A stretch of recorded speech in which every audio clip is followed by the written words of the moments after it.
Pemirsa, seorang pelaku begal tewas setelah gagal melarikan diri dari kepungan warga. Sementara setelah sempat terlibat kejar-kejaran dengan petugas kepolisian, seorang anggota komplotan begal di Lampung berhasil diringkus petugas.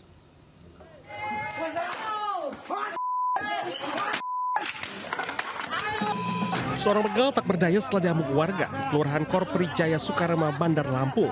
Masih emosi karena ulah komplotan begal yang meresahkan warga. Pelaku sebelumnya membegal anggota Linmas yang sedang patroli. Pelaku berusia 19 tahun itu merampas sepeda motor dan mengancam korban dengan menembakkan senjata api. Korban melarikan diri dan minta pertolongan warga. Satu pelaku begal berhasil tangkap sementara 3 temannya lolos dari kejaran warga. Naas, pelaku ditangkap menjadi sasaran amuk warga. Pelakunya semua 4, cuman kepegang satu. Pegang satu. Naik apa bang di atasnya bang? Motor. Yang pakai senpi itu berapa orang?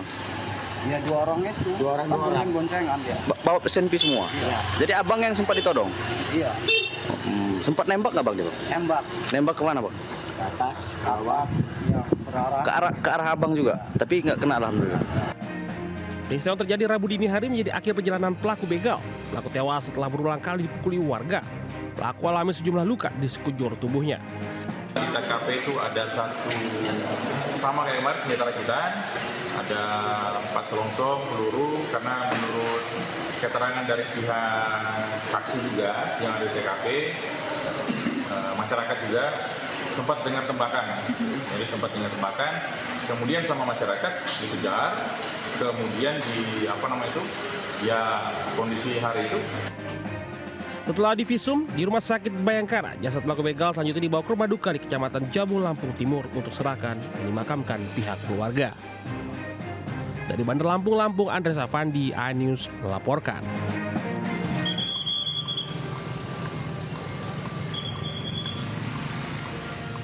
DA, anggota komplotan begal ini berhasil diamankan petugas gabungan Polres Lampung Timur saat mencoba kabur dari kejaran polisi dan warga. Sebelumnya, DA bersama rekannya melakukan aksi pencurian kendaraan bermotor di Kecamatan Pekalongan, Kabupaten Lampung Timur. Keduanya pun langsung tancap gas usai aksinya dipergoki warga sekitar. Masyarakat dan polisi yang mengetahui peristiwa tersebut melakukan pengejaran terhadap pelaku. Hingga akhirnya pelaku DA berhasil ditangkap di wilayah Kecamatan Batanghari, sekitar 10 km dari lokasi pencurian. Dari tangan pelaku, polisi turut mengamankan barang bukti senjata tajam dan 1 unit sepeda motor. Kini polisi masih memburu rekan pelaku yang berhasil kabur. Jalan depan, tahu bapaknya di depan itu, tapi bapaknya nggak tahu. Terus dia jalan lagi itu terus naik motor. Terus motor ibu diambil? Iya. Batanghari dilakukan penyekatan di depan polsek, kemudian juga terjadi penghadangan oleh anggota Batanghari dan Polsek Pekalongan sehingga tersangka dapat ditangkap. Akibat perbuatannya, DA dijerat pasal tentang pencurian dengan pemberatan dengan ancaman 7 tahun kurungan penjara. Dari Lampung Timur, Lampung, Tinus Ristanto melaporkan. Tengah asik memainkan ponsel di atas motor, seorang karyawan kedai kopi menjadi korban begal di kawasan Semper, Koja, Jakarta Utara. Aksi 2 pelaku bersenjata tajam sempat terekam CCTV.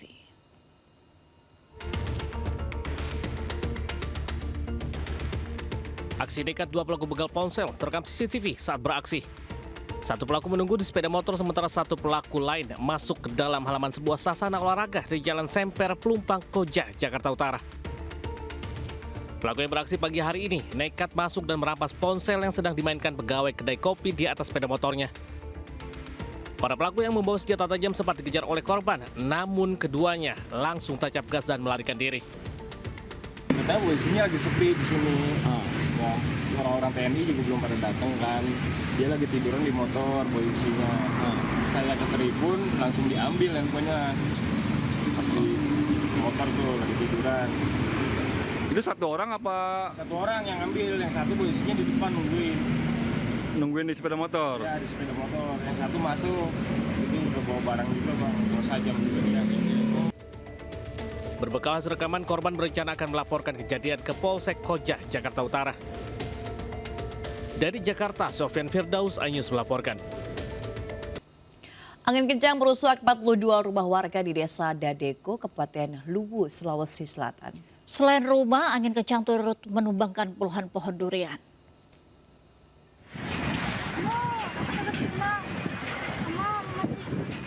Inilah detik-detik saat angin kencang di kawasan permukiman penduduk Desa Dadeko, Kecamatan Larongpong Selatan, Kabupaten Luwu, Sulawesi Selatan. Kencangnya tiupan angin membuat atap rumah berterbangan dan memporak-porandakan sejumlah rumah warga. Kondisi ini membuat warga panik hingga berusaha mencari tempat berlindung. Terjangan angin kencang membuat 42 rumah mengalami kerusakan, 15 diantaranya rusak parah hingga tak layak huni.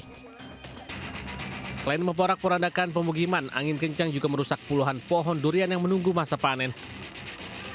Meski tidak ada korban jiwa, namun kerugian yang ditimbulkan mencapai ratusan juta rupiah. Dan langsung berputar, angin berputar Pak. Datang dari mana, Pak? Dari barat. Pas kejadian kita di mana? Saya di dalam rumah Pak, sementara mau salat ke masjid, salat Jumat. Pasca kejadian, tim relawan langsung bergegas membantu mengevakuasi lansia dan anak-anak serta membantu membenahi rumah para korban. Dari Kabupaten Luwu, Sulawesi Selatan, Nasruddin Rubak, iNews melaporkan. Pemirsa, banjir kembali melanda kawasan Rawabuaya, Jakarta Barat dengan ketinggian mencapai 60 cm yang disebabkan tingginya intensitas curah hujan. Selain itu, banjir juga merendam pemukiman warga di Jalan Kapuk Muara Penjaringan, Jakarta Utara.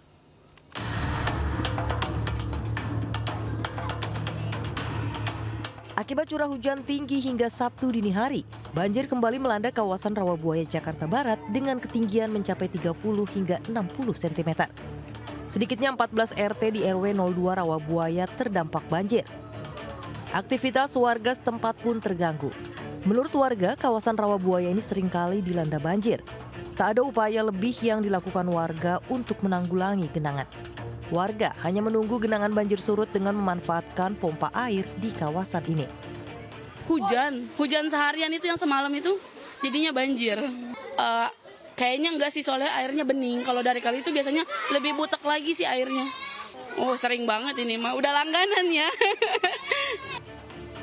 Sementara banjir juga kembali merendam kawasan permukiman warga di Jalan Kapuk Muara Penjaringan, Jakarta Utara dengan ketinggian mencapai 15 cm. Banjir terjadi akibat luapan Kali Kapuk hingga merendam 2 RT di RW 01 Kapuk Muara sejak Sabtu dini hari. Sementara warga masih beraktivitas secara normal meski kawasan sudah menjadi langganan banjir. Dari Jakarta, tim Liputan iNews melaporkan.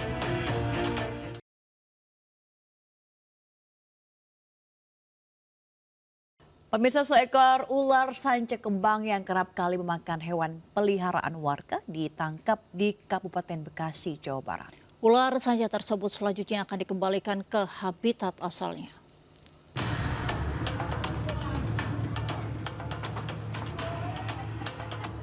Warga Kampung Bojongkoneng, Telaga Murni, Kabupaten Bekasi, Jawa Barat dikagetkan dengan kemunculan ular sanca kembang di pinggir kali ketika ingin memangsa bebek milik salah seorang warga. Sejumlah warga kemudian berusaha menangkap ular sepanjang hampir 3 meter dengan tangan kosong dan alat seadanya. Setelah berjibaku selama 30 menit, ular berhasil diamankan dan dimasukkan ke dalam sebuah karung. Sebelumnya sejumlah hewan peliharaan warga banyak yang hilang seperti ayam, bebek, dan entok dimangsa oleh ular sanca tersebut. Namun baru kali ini warga berhasil menangkap pelakunya. Tadi ada di pinggir kali, bebek bunyi-bunyi, nggak taunya dimakan ular, dililit ular. Emang udah spontan itu mana kita tangkep. Ada yang bantuin nggak Bang itu tadi? Ada itu teman tadi, 1 orang. Emang udah sering kejadiannya Bang itu ya, bebek? Sering pada makan banyak binatang yang pada di pinggir kali. Bebek, entok, ayam. Rencananya ular sanca tersebut akan dikembalikan ke habitat asalnya yang jauh dari pemukiman warga. Dari Kabupaten Bekasi, Jawa Barat, Didit Junaidi, iNews melaporkan. Pemirsa, minibus tertabrak kereta hingga terseret sejauh 50 meter di jalur Tambak Mayor, Surabaya, Jawa Timur. Diduga kecelakaan terjadi akibat minibus bermuatan 7 penumpang mengalami mati mesin saat melintas di atas rel.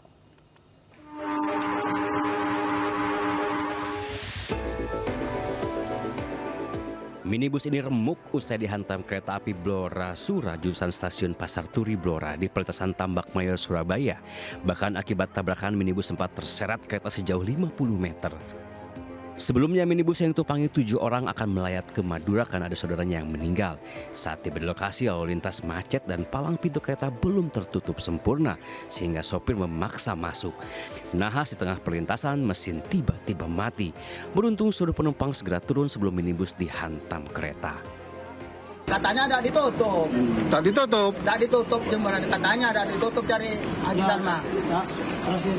Arahnya kemana Pak tadi Pak? Mau ke Madura. Dari sana? Dari tambak mayor sini lah. Oh, terus mobilnya mati nggak pas di rel? Markah mati, sudah mencolok semua. Oh, pas melintas mesin mati? Mati. Bangkai minibus dievakuasi menerjunkan mobil kren milik damkar. Sementara kasus kecelakaan ini sudah ditangani unit laka lantas Satlantas Polres Pelabuhan Tanjung Perak, Surabaya. Dari Surabaya, Jawa Timur, Nur Safei, iNews melaporkan. Pemirsa, Menteri ATR BPN tinjau lokasi tanah warga yang telah dieksekusi Pengadilan Negeri Cikarang di Kabupaten Bekasi, Jawa Barat. Ditemukan 5 sertifikat tanah warga yang dianggap sah dan tidak bermasalah karena tidak berada di peta eksekusi. Sementara lahan seluas 5.000 meter persegi di Tanjung Barat, Jakarta Selatan diklaim oleh 2 pihak picu kericuhan. Uangnya boleh utang, boleh minjem sama ibu. Pasca eksekusi tanah yang dilakukan Pengadilan Negeri Cikarang di wilayah Kampung Buluh, Desa Setiamekar, Kecamatan Tambun Selatan, Kabupaten Bekasi, Jawa Barat, Menteri ATR BPN Nusron Wahid mendatangi tanah warga yang terkena eksekusi oleh Pengadilan Negeri Cikarang. Pihaknya memeriksa 5 sertifikat tanah milik warga dan dianggap sah karena tidak termasuk di dalam peta eksekusi. Nusron Wahid menyatakan bahwa Pengadilan Negeri Cikarang harus lebih teliti melakukan eksekusi tanah warga dan lebih berhati-hati karena harus sesuai dengan lokasi peta eksekusi. Dari 5 tanah milik warga yang terkena eksekusi akan diperjuangkan dan akan menjembatani ke Pengadilan Negeri Cikarang untuk mengganti rumah mereka yang sudah dieksekusi.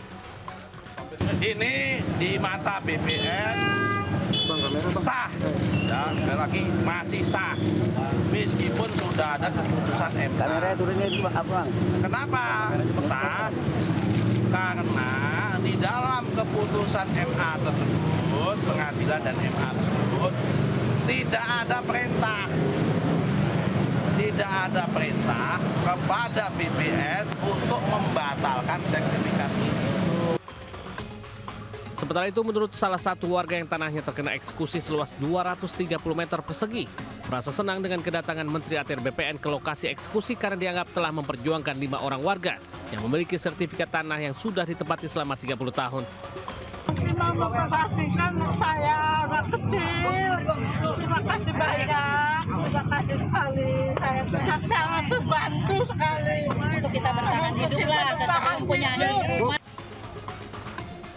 Dalam kesempatan ini, Nusron Wahid juga meminta kepada Pengadilan Negeri Cikarang dan BPN Kabupaten Bekasi untuk mengkaji ulang terkait 5 sertifikat warga yang dieksekusi. Dari Kabupaten Bekasi, Jawa Barat, Didit Junaidi, iNews melaporkan.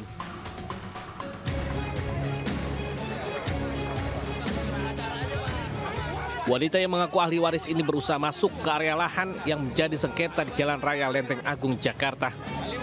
Namun usaha itu dihalangi petugas keamanan. Keributan pun tak dapat dihindarkan. 2 pihak saling mengklaim sebagai pemilik tanah yang sah sesuai bukti yang mereka miliki. Kisru sengketa lahan ini membuat Badan Pertanahan Nasional dan polisi harus mengecek fisik tanah berdasarkan surat yang mereka miliki. Hanya cocokan data, belum hanya menanyakan apakah objek yang menjadi dipersekan di kotak itu. Kami berdasarkan data di peta saja. Memang yang ditunjukkan posisinya ini, memang tanah ini belum sertifikat. Sengketa lahan antar warga masih akan dikaji kembali Pengadilan Negeri Jakarta Selatan. Diduga adanya 2 sertifikat ganda karena permainan mafia tanah. Dari Jakarta, Rizky Falupi, iNews melaporkan. Pemirsa, berawal dari laporan warga terkait maraknya penyalahgunaan obat-obatan terlarang dan judi, petugas dikerahkan untuk memberantas kejahatan terorganisir di sebuah desa di Kabupaten Rejang Lebong, Bengkulu. Alhasil, polisi berhasil menangkap 10 tersangka dan 4 diantaranya masih di bawah umur.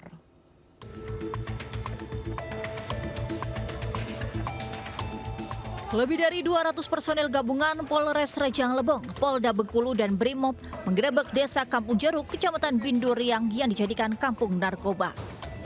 Penggerebekan besar-besaran ini untuk menutup jalan pelaku melarikan diri dan mempercepat proses penangkapan. Polisi juga menyasar sebuah rumah yang disebut sebagai pusat judi konvensional milik salah satu warga. 3 orang menjadi target polisi, namun polisi justru mengamankan 10 orang dan 4 diantaranya masih anak-anak.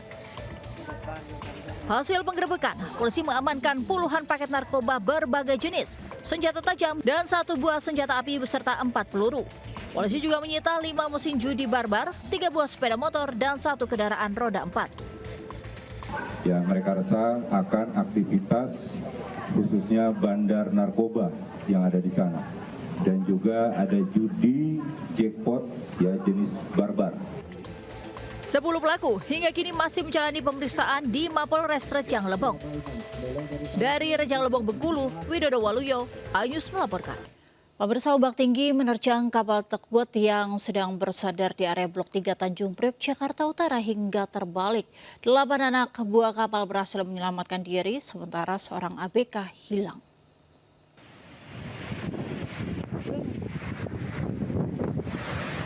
Ya, bang. Ya, bang, balik, bang. Sebuah kapal tugboat yang sedang bersandar di area Blok 3 Tanjung Priok, Jakarta terbalik diterjang ombak tinggi. 8 anak buah kapal berhasil menyelamatkan diri, sementara 1 ABK hilang dan masih dalam pencarian tim SAR Jakarta dan TNI AL. Pencarian korban yang hilang ini pun sempat terkendala cuaca buruk. Jenis apa itu? Tugboat. Jenis tugboat untuk kapal. Untuk POB-nya ada 9 orang, 8 orang selamat. Kemudian 1 orang ini masih dilakukan dalam pencarian. Untuk kendala pencarian saat ini tentunya adalah cuaca, angin, ombak, kemudian arus. Karena di atas angin sendiri sudah sangat tinggi sekali. Petugas menerjunkan 4 orang penyelam serta kerahkan perahu karet. Selain itu, petugas juga melakukan pencarian dengan menggunakan drone. Dari Jakarta, Sofyan Firdaus, iNews melaporkan. Tim SAR gabungan berhasil mengevakuasi jurnalis televisi swasta yang hilang pada insiden ledakan kapal RIP 04 Basarnas. Korban ditemukan terdampar di pantai desa Sebatang, Bacan Timur, Halmahera Selatan oleh masyarakat.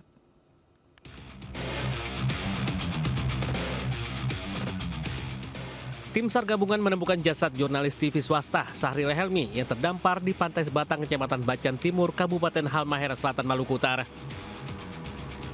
Korban awalnya ditemukan oleh Kepala Desa Sebatang bersama masyarakat, kemudian menghubungi tim SAR untuk dilakukan evakuasi. Korban Sahril Helmi kemudian dibawa ke Pelabuhan Babang, selanjutnya dibawa ke RSUD Halmahera. Tim SAR gabungan mengevakuasi jasad korban dari dermaga dan dibawa menggunakan ambulans. Ibu dan ayah korban yang berada di KRI Mata Bongsang tiba dan melakukan identifikasi.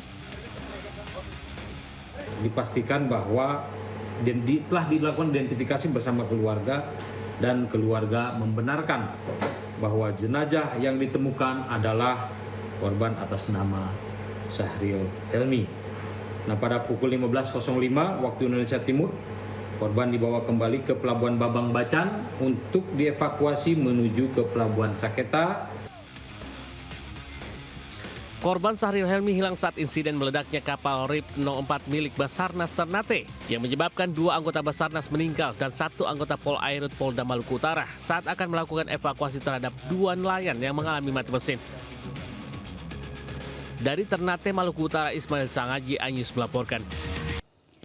Pemirsa, pemimpin umat Katolik dunia Paus Fransiskus menerima Presiden kelima RI yang juga Ketua Umum PDI Perjuangan Megawati Soekarno Putri dan delegasi di kediaman Paus di Santa Marta, Vatikan. Megawati Soekarno Putri memberikan lukisan istimewa Bunda Maria berkebaya.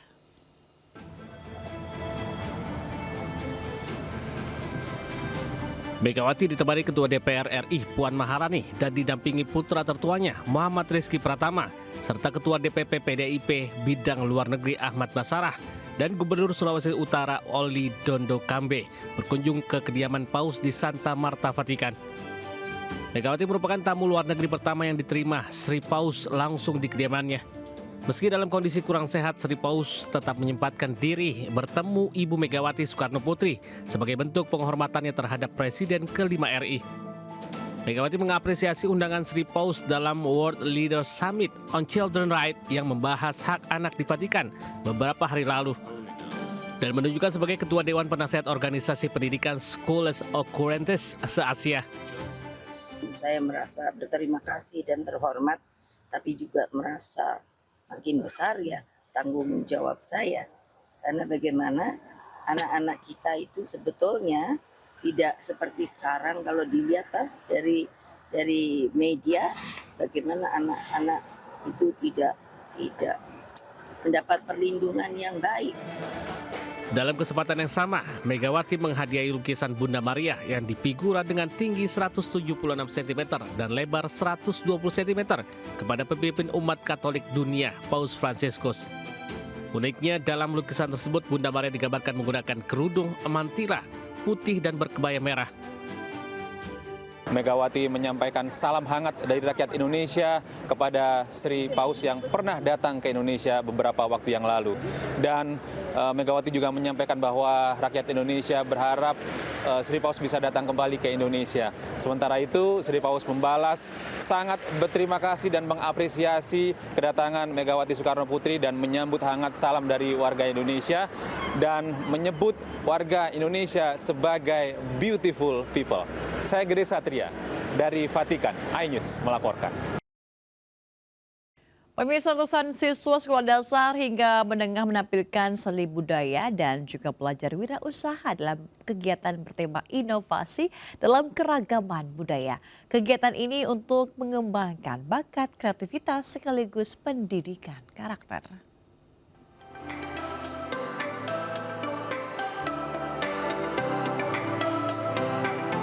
Para siswa dari sekolah dasar dan menengah Tarakanita ini saling unjuk kebolehan di atas panggung di salah satu mal di Jakarta Utara. Mulai dari bermain musik, menari tarian daerah, hingga aksi bela diri. Selain penampilan di atas panggung, event ini juga menampilkan gelar karya dan pameran yang menunjukkan produk hasil kreativitas peserta didik dalam berbagai bentuk, mulai dari rangkaian listrik inovatif berupa bangunan dan taman, makanan lokal, dan lukisan. Acara ini digelar untuk mengenalkan keragaman budaya sekaligus menumbuhkan minat dan bakat peserta didik dalam program kewirausahaan. Inovasi keragaman budaya yang diangkat, sehingga tampilan-tampilan yang ditampilkan di sini segala ekskul yang ada di sekolah, terutama juga bagaimana anak-anak sungguh diajak untuk mencintai budaya yang ada di Indonesia, keragaman. Maka tampilan seni, tari, lagu-lagu, paduan suara, itu juga lagu-lagu daerah diangkat. Kegiatan ini diharapkan mampu memberikan suasana dan ruang belajar bagi peserta didik, sekaligus menanamkan pendidikan karakter untuk menjadi generasi yang cerdas. Dari Jakarta, Muharlin dan Leman, iNews melaporkan. Pemirsa, 2 hari berdemo hingga sempat ricuh, ratusan siswa MAN 2 model Medan akhirnya bisa ikut SNBP 2025. Data para siswa berhasil diinput pada hari terakhir perpanjangan waktu finalisasi PDSS.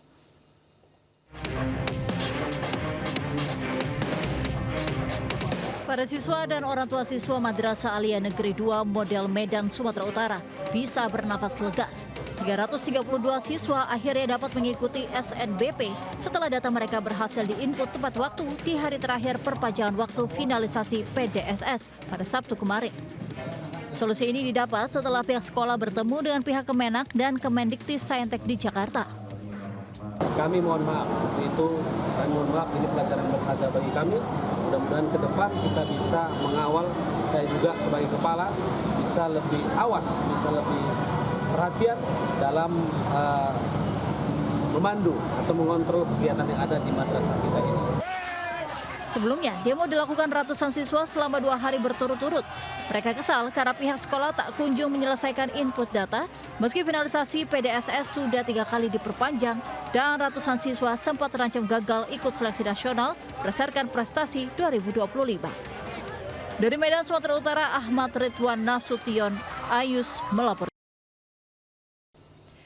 Pemirsa dan juga Angel, ada informasi menarik ini seputar apa tuh, Mega? liburan. Jadi hari libur pasti menjadi momen ya yang tepat untuk menghabiskan waktu bersama dengan keluarga. Nah, tepat sekali bagi yang suka bermain air nih, Anda bisa menikmati wahana air terlengkap di Bekasi, Jawa Barat. Berikut liputannya.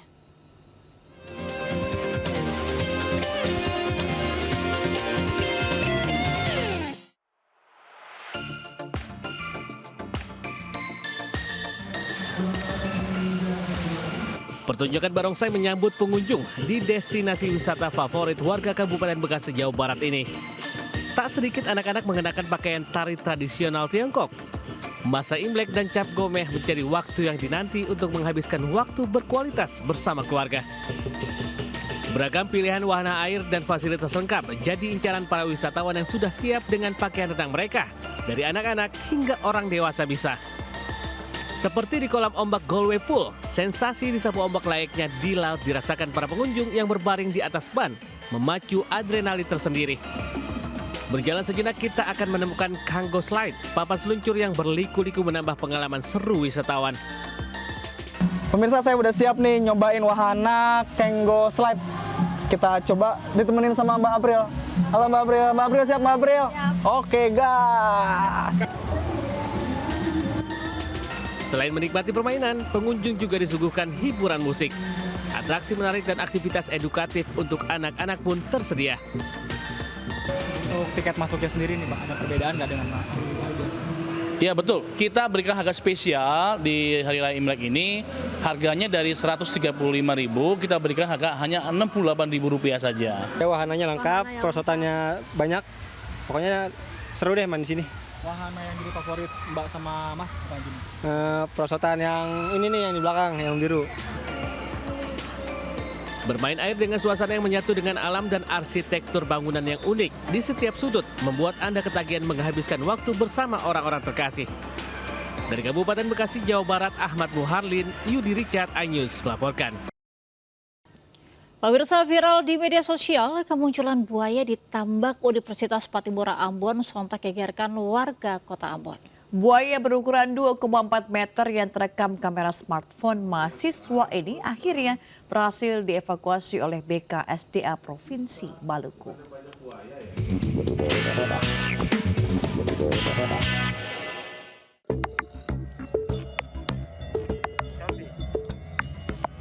Kemunculan seekor buaya ini meresahkan mahasiswa dan pegawai Universitas Patimura. Diduga buaya sengaja dilepaskan di tambak kampus sejak buaya masih kecil oleh oknum tak dikenal. Peristiwa ini pun viral di media sosial. BKSDA Maluku dan Nusa Tenggara Timur beserta pihak Universitas Patimura akhirnya berhasil mengevakuasi seekor buaya betina berukuran 2,4 meter. Setelah sempat sebelumnya beberapa kali gagal.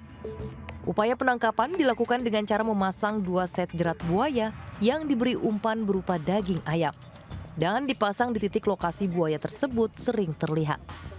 Setelah ditangkap, buaya muara diamankan di Pusat Konservasi Satwa Kepulauan Maluku. Yang menyebabkan satwa buaya itu berkembang alami di tambak area kampus itu karena memang setelah diidentifikasi itu ada pakan-pakan alami yang tersedia, jenis-jenis ikan yang bisa dikonsumsi atau dimakan oleh reptil ini. Dalam beberapa hari ke depan, satwa jenis reptil ini nantinya akan dilepas liarkan di habitat alaminya yang dipilih petugas BKSDA Maluku, yakni di Kali Seram Timur atau Seram Barat Pulau Seram, Maluku.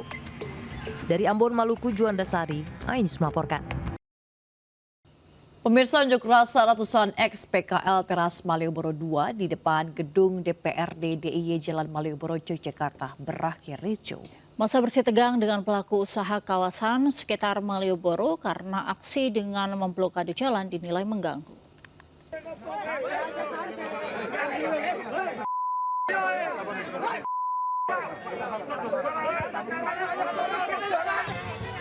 Kericuhan terjadi dalam unjuk rasa ratusan ex-PKL Teras Malioboro dengan pelaku usaha kawasan sekitar lokasi aksi di Jalan Malioboro, Yogyakarta. Aksi para pengunjuk rasa dengan memblokade jalan dinilai telah mengganggu sehingga kericuhan tak terhindarkan. Kericuhan meredah setelah aparat kepolisian meredam dan melerai kedua belah pihak.